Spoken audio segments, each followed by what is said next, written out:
Hi, I'm retired NYPD Detective Vic Ferrari, and welcome to NYPD Through the Looking Glass podcast, where you'll get unique insight into the New York City Police Department. Before we get started, I encourage you to check out my Amazon author page, where you'll find my series of behind-the-scenes NYPD books. They're $10 paperback, $2.99 ebook download, including my latest Grand Theft Auto, the NYPD's Auto Crime Division. All my books make great $10 stocking stuffers and Christmas gifts. Order them now. They usually get shipped from Amazon within a day or two. Great Christmas gift. Well, today is Wednesday, October 16th. Obviously, I've made it through Hurricane Milton. The house survived. Overall, got out of it unscathed. Just had to, play with the chainsaw for a couple of days, cutting down tree limbs and stuff, but nothing fell on the house, nothing substantial. Just a lot of cleanup in front of my house. I've got a pile of leaves and trees and sticks and everything else, probably about 5 feet high, that goes the length of my house. Hopefully the city gets around to picking it up one day this week or next week. But overall, got no complaints, no flooding. I feel terrible for the people that did. So my heart goes out to you if you're in Florida or the Carolinas and you've had water damage. It's just terrible. Before we get to this week's episode, let's go to the true crime section of the New York Post. New York Governor Kathy Hochul deployed New York State troopers Tuesday to help the NYPD take control of a sleazy stretch of Jackson Heights overrun by crime and prostitutes, nicknamed Market of Sweethearts. Troopers were seen gathering with local cops along Roosevelt Avenue near 83rd and 84th Street, awaiting instructions on specific patrols to clean up what neighborhood activists describe as a corridor that has become an urban crime zone and home to more brothels than bodegas. Kaz Daughtry, NYPD Deputy Commissioner of Operations, was on the scene, indicating the importance of the mission, which came after fed-up local business owners and residents begged for help. So I used to venture out to that section of Queens quite a bit when I was in the Auto Crime Division. I think I told the story. I was assigned to the Manhattan and sometimes Bronx teams. Queens just had way more bad cars out there, and especially around Roosevelt Avenue section of Queens. A lot of Spanish immigrants there from Colombia and you name it. The place is, basically you speak Spanish when you go there. I never knew you had all those brothels there. This is a bad look. And look, I'm going to catch heat for this, but here's the deal. Most NYPD guys that live upstate or Long Island have a different relationship with the New York State Police than I did. I was a city kid. I never really ventured out. I didn't get pulled over by the troopers, and NYPD guys are traditionally heavy on the pedal, going to and from home. A lot of the cops live 60, 70 miles upstate New York. They speed. They want to get home to their families. They get pulled over by the state troopers quite a bit. And for the most part, as long as they're nice, the state police afford them that courtesy with a warning most of the time. Every now and then you'll hear a cop gets a ticket and then, it starts like this war. But for the most part, the state troopers are good to the NYPD. I had a different relationship with them. I worked in an investigative branch. On a couple of cases, I had to work with their investigators. It was very tense, to say the least. They weren't forthcoming with sharing information. It kind of boils down to you can't take a bunch of traffic cops. And don't get me wrong, they do a great job clearing accidents and DUIs and all that stuff. But where are you getting this investigative experience? And basically, what we had to deal with them is you took a bunch of traffic cops and you said you're investigators. And it boils down to a story. We were working on an international shipping case, and the bad guys were Chinese nationals. And cars were registered to fictitious names, you name it. It was very difficult in identifying them. Well, finally, we had one of their cars. It came back to a fictitious person. And I said, well, this is what I'm going to do to figure out who this guy is. I'm going to get up bright and early. I'm going to stop by the precinct. I'm going to go and borrow a blue and white radio car from the local precinct. Me and another cop, we're going to throw on our uniforms. We're going to pull this guy over for a traffic stop. We're going to give him a warning. We're going to write down all his information, whatever driver's license he produces. And one of the state troopers was like, well, what if his insurance is expired? I'm like, well, who gives a shit? He goes, well, you can't let him go. So you're talking about an international shipping case, and this guy's worried about issuing the guy a lapsed insurance. So it's also not a good look for the NYPD that the state troopers have to come in and clean up their mess. New York State troopers are not as customer service friendly as the NYPD, believe it or not. They're up in Albany and in rural parts of New York. It's a different vibe in the city. You know, they're always on the NYPD cops about civilian complaints and how cops got to treat people respectful. It's going to be interesting how these state troopers from Albany and upstate New York are going to treat the New York City residents. It's going to be different. And they don't have a civilian complaint review board like we do. It's amazing how these politicians create these problems. And they did. Because the reason Roosevelt Avenue, you got all these cat houses, is because you got a lot of illegal aliens there, and they don't know what to do with them. So they're turning to prostitution, and now the governor is saying, okay, we'll send in the state police to clean it up. The photo op, it's not going to do anything, and it's going to create more problems than it was designed to fix. Next story. 3 illegal aliens from Honduras have been nabbed in Florida after they allegedly sexually assaulted a child. The Palm Beach County Sheriff's Office arrested Elvin Lopez Lopez, Eric Lopez Lopez, and Jefferson Lopez Lopez, sounds like a band, on Friday and said they believe the group engaged in despicable behavior since August of this year. The 3 immigrants were charged with numerous counts of capital sexual battery on a minor under 12. Elvin and Eric both crossed the southern border illegal in 2021 and were quickly released by border agents, while Jefferson crossed the border last year and was given a court date in 2028, which he's not going to appear. The 3 illegal aliens monsters are currently in county jail and are being held without bond, according to the sheriff's office. Well, welcome to Florida, boys, where sexual capital battery on a minor carries a life sentence. So hopefully these 3 will spend the rest of their lives in jail for sexually abusing a 12-year-old. Florida doesn't play with that crap, boys. Come down here and screw around. Find out what happens. New Yorkers, including ex-police commissioner Ray Kelly, are launching a new bipartisan reform group called Save Our City to help confront the issues facing the Big Apple ahead of 2025.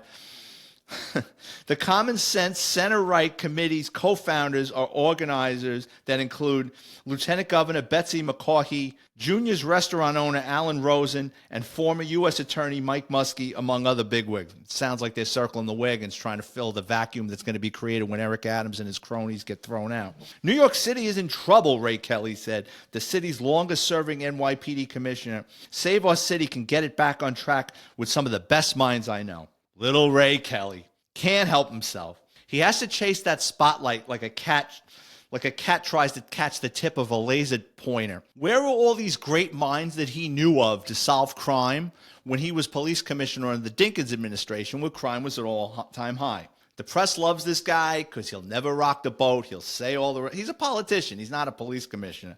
Most NYPD guys were not fans, including myself. The game is past you, Ray. Just stay home and enjoy your retirement from Bear Stearns, Customs, and wherever else you worked after leaving the NYPD. Now, I saw this video. Disturbing body cam video captured the moment a trained mental health specialist was fatally shot by a Virginia cop just seconds after she charged him with a knife and repeatedly slashed him. Sidney Wilson, 33 years old, was fatally shot by Fairfax County police officer Peter Liu in the hall of her apartment building in Reston, Virginia, just outside of Washington, D.C. on September 16th, after cops were called to carry out a welfare check on her. The graphic footage shows an agitated Wilson opening the door and abruptly slamming the door in the cop's face after he knocked on the door just before 10 a.m. After nearly 3 minutes of trying to convince the woman to open the door, Wilson suddenly emerged wearing a bathrobe and calmly asked, "How are you?" Then immediately brandished a knife. All right, I saw this video. If you ever want to know what it's like to be a cop and when things can go sideways very quickly, basically this woman's a mental health expert and lost her mind, and she's acting erratically, and obviously somebody called up on her because the cops just don't show up for no reason. Someone called up to this apartment and required a mental health check or a welfare check. So the video I saw is this cop calmly knocks on the door. She slams the door in his face, and he's being nice. He's just, could you come out? We just want to check on you, blah, blah, blah, blah, blah. That door flies open, and she just comes out with that knife, and she's slashing. And she cut this poor cop across the side of his face with a knife. Blood is all over the place, and the cop retreats. I mean, the amount of restraint this cop showed before shooting this woman several times, I mean...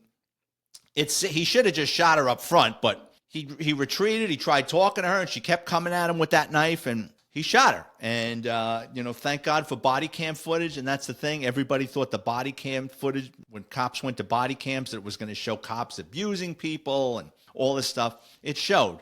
She came at him, and he was justified in using deadly physical force. And what I find ironic is she's a mental health professional. If you watch that video, she lost her mind. And that boils down to when they were saying after some of these things, when EDPs, emotionally disturbed people, interact with the police, that they shouldn't send the police. They should send mental health professionals. What would a mental health professional, unarmed, would have lost their life in that situation, because they would have gotten slashed, they would have panicked, and that woman would have laid into him with the knife. So thank God that cop was well trained. He showed tremendous restraint, and he's alive. And it's unfortunate she died, but, cops shouldn't have to die because you're having a bad day. Defense lawyers for an Arkansas father accused of fatally shooting his 14-year-old daughter's suspect stalker will likely get charges against him reduced. Aaron Spencer reported his daughter missing last Tuesday. From the Lonoc County Sheriff's Office, deputies were dispatched to his home, but on their way they learned that Spencer had found his daughter in a 67-year-old Michael Fossler's car, and that the father shot the man dead in the ensuing confrontation. Spencer was arrested on preliminary charges of first-degree murder and a Class C felony and booked into the Lonoc County Detention Center. He was released the next day. So I read more on this story. The guy that got killed was accused of raping his daughter over the summer and somehow got out on $50,000 bail. And then the daughter goes missing again. I guess it's a small town. The father jumped in his car or truck, starts driving around, and finds this dirtbag, 67-year-old man, with his young daughter again, and he killed him. So they're going to charge him with murder. It's not going anywhere. Someone should start up a GoFundMe page for the father. I don't believe in vigilantes and stuff, but sometimes things have a way of figuring themselves out. This guy, no one that's going to be missed. I don't advocate people taking the law into their own hands, but I mean, what's it going to take? This guy already sexually abused his daughter, and now she's in a car with this guy again. People play stupid games, win stupid prizes. So speaking of vigilantes, I had a couple of vigilante stories for you that happened during my time with the New York City Police Department. The first time was in the early 90s. It was a cold winter day, and it came over as a robbery on along Van Cortlandt Park, on Broadway, probably around in 250s, 253rd, 255th Street, something like this. And what happened is you had this girl and her boyfriend. They were going to go out. So the boyfriend went downstairs to get the car. The girlfriend was lagging behind. She comes down the stairs, and when she comes out of her building, her boyfriend had parked on the side of the building, so he didn't see her. As she comes out of the building, she's confronted by this guy, and the guy grabs her bag, and she starts fighting the guy with the bag. Well, the guy turns around and just punches her in the head, punches her in the face several times, knocks her down, takes her bag, goes through it. She gets up, he knocks her down again. He really did a number on her face. Well, the girl was a bartender in a Manhattan club, and her boyfriend was the bouncer. So she got up, ran around the block, told the boyfriend, and the boyfriend grabbed the club, the anti-theft device, ran that guy down, and beat his ass. So we got there after the fact, and the bad guy is laid out on Broadway by Van Cortlandt Park, where I actually used to run track as a high school kid. And, we pulled up, and he's like, this guy just tried to rob my girlfriend. I'm like, all right. And there were witnesses. There was a couple of people that called 911 that actually saw her getting robbed by the guy. So we locked the guy up, and the guy was acting in addition to getting beat up with the club, he was acting weird. And I put him through the system for robbery. I think he did a little bit of jail time. And I'll never forget, the guy lived in an address that I just remembered. And I locked up another guy a couple of years later that lived in the same building. And I said, did you know him? And he goes, yeah, he was a dust head. I go, well, that makes sense. I go, I locked him up after robbing a girl. He goes, oh, he told me that story. He goes, yeah, he got dusted. He got off the train. Got off the 9 train, the one of the 9, got off the train. He goes, he ventured up by Van Cortlandt Park. He was so high, he decided to rob that girl. He goes, and then the boyfriend beat his ass. I said, yep, that's the guy. I remember it well. The second story of vigilantism, how do I tell this story? Early 90s again. It was a weeknight. And it comes over as a robbery on a Chinese takeout place on Bailey Avenue. So we pull up, and they're all excited.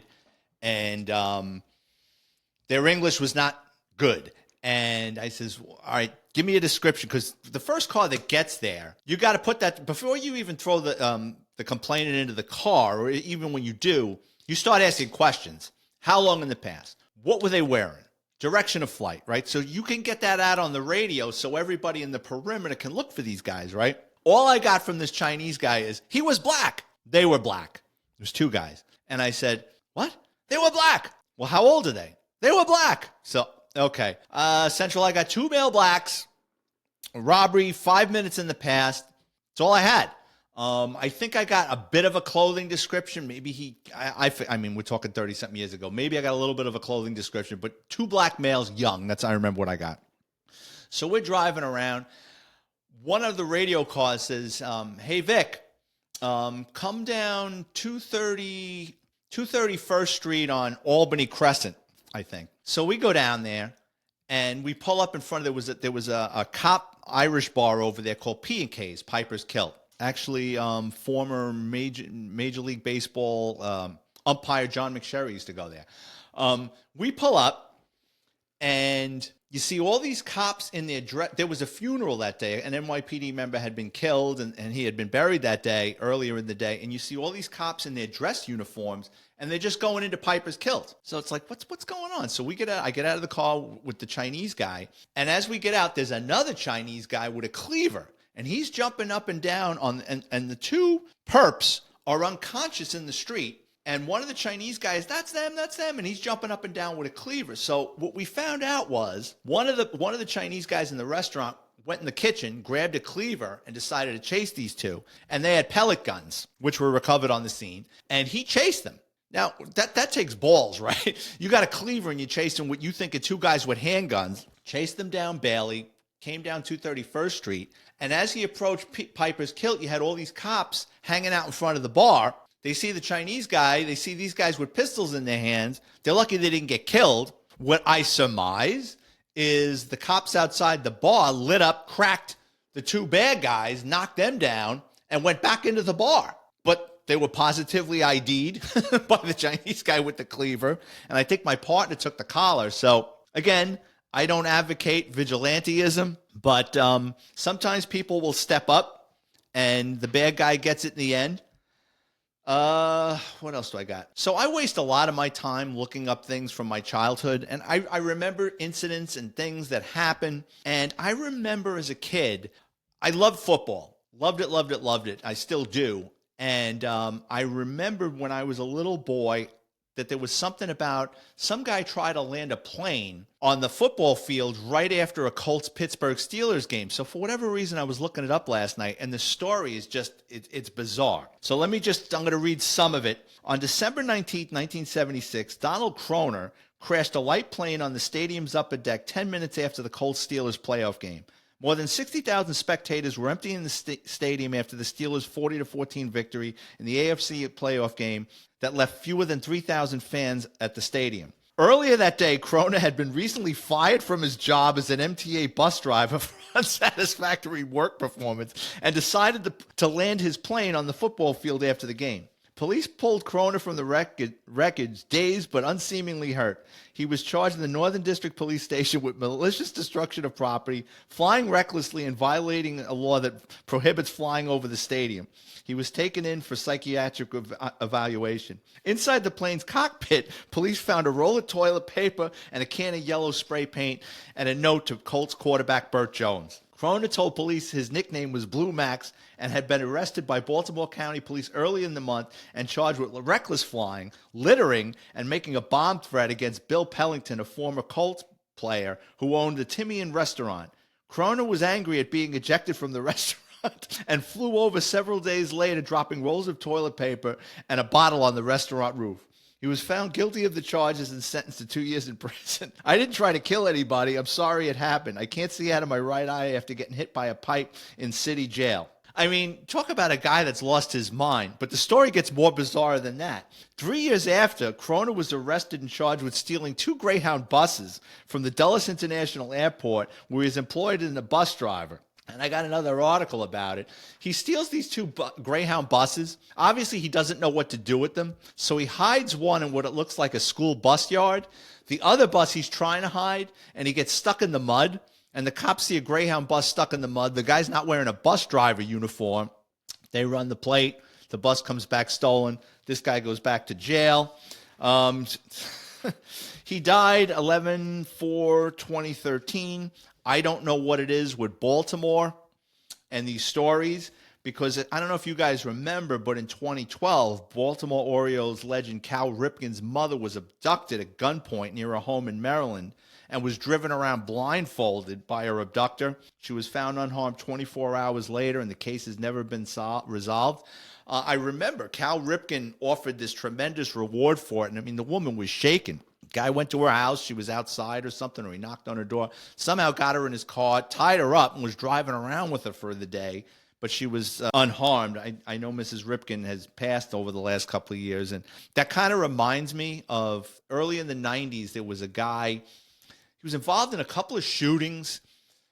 He killed one person and wounded two others in different things, and then he was leaving like the Zodiac symbol, or he written the newspaper as the Zodiac killer, and everybody's like, it's a guy from California. He migrated to New York, and it wasn't so. And then I think that the case went dormant for a while, and then the guy, I don't know, the police were called to his apartment. I don't know if, I'm getting stories confused because I'm old. I don't know if he was the guy that had like a tiger in his house, or he tried to shoot at a relative. But anyway, the cops went to his apartment. He gets arrested, and the detectives are involved, and one of the detectives, to his credit, recognized the guy's handwriting from those Zodiac letters. And then they started talking to him, and he's like, yeah, he fessed up to it, and then they were able to solve, and I think it was a homicide or two and a couple of people wounded. It was out in Brooklyn somewhere, early 90s, great police work. So, again, I made it through the hurricane. I want to thank everyone for tuning in, especially my listeners in Atlanta, Georgia, Pikachu, Nova Scotia, Glasgow City,